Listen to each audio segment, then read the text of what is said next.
Hey, Chris, how is Mike Conley doing? We'll see. Gonna be game time decision. You can go through pregame warm-ups.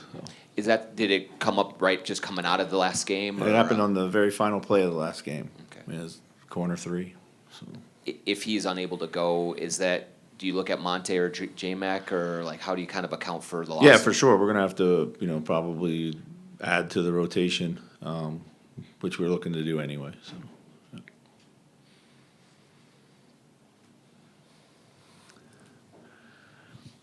Chris, when you went to the three bigs look Yeah. in the last game, when Mike got in foul trouble, is that look part of the answer in this game with or without Mike? And if so, what in this matchup with the Rudy, Cat, and Nas look can you get? Yeah, sometimes it's nothing more than getting like your most skilled players out on the floor, your best players out on the floor, trying to find minutes for them.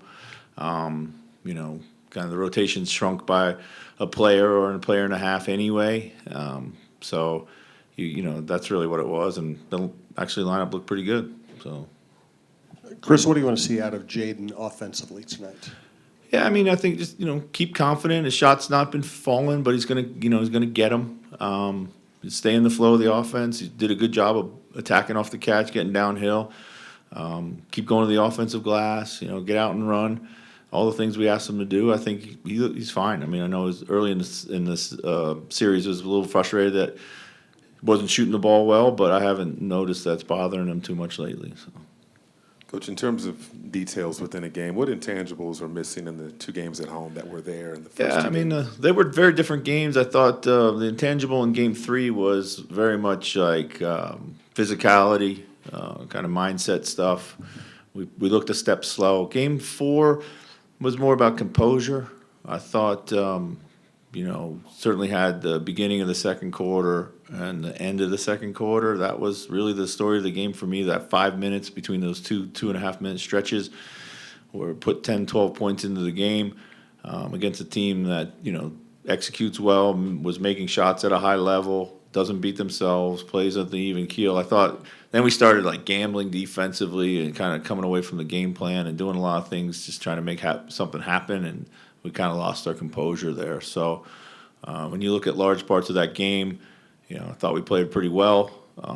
I thought that they made a lot of tough shots, and if it wasn't for our self-imposed meltdowns in the second quarter, I think we have a chance to take that game deeper into the fourth. So.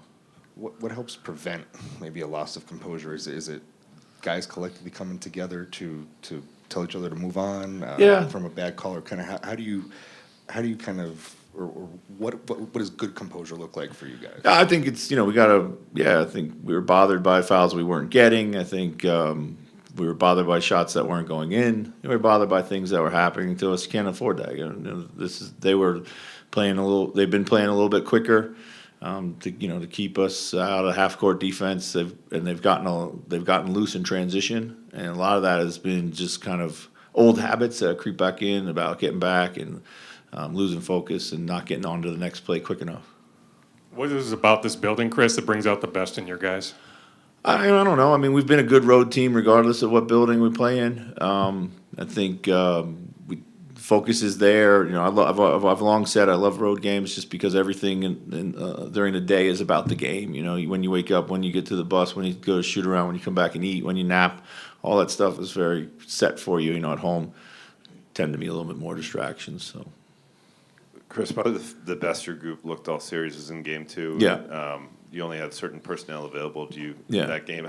How much do you think it was that grouping of players? Was it the urgency of a missing Rudy? And could you look at that grouping of players perhaps in Game 5 and beyond? Yeah, we certainly can look at those grouping of players. I think, I'd probably could have, in Game 4, shuffled the lineup a little bit to get to some of those combinations. I think maybe we'll do that more tonight, more proactively. I don't think it's certainly not a Rudy non-Rudy thing. It's not. We need Rudy to get back to being the Rudy he's been for us all season, and I'm sure that he'll show up tonight. But I think we can't cannibalize our own bench. You know, when our benches played well, you know, in the second half of game one in particular, and in game two, you know, we've had different results when our bench hasn't come in and produced, or you know, we haven't gotten to the right combinations, which is on me. Then they've struggled. So.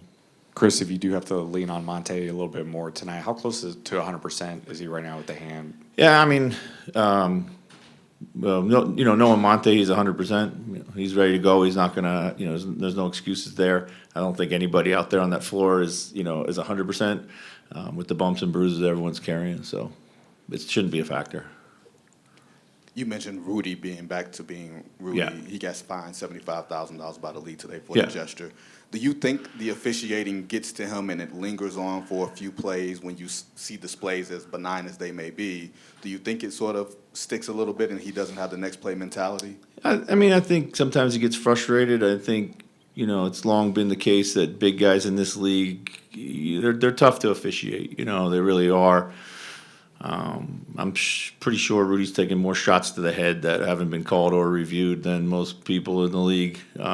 He does got people intentionally foul him a lot just to put him on the free throw line. There's a lot of physicality around there, you know. So I'm sure at some points it does get a little bit frustrating for him.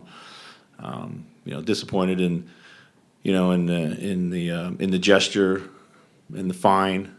For sure, but you know, obviously you can't be showing up the officials like that. But I'd like to see the itemized receipt, you know, because if it's $75,000 for the money gesture, then it must be $10,000 for the towel and $15,000 for the heating pad. So it's just kind of a little bit of a head scratcher to us, but we'll wait to see. So.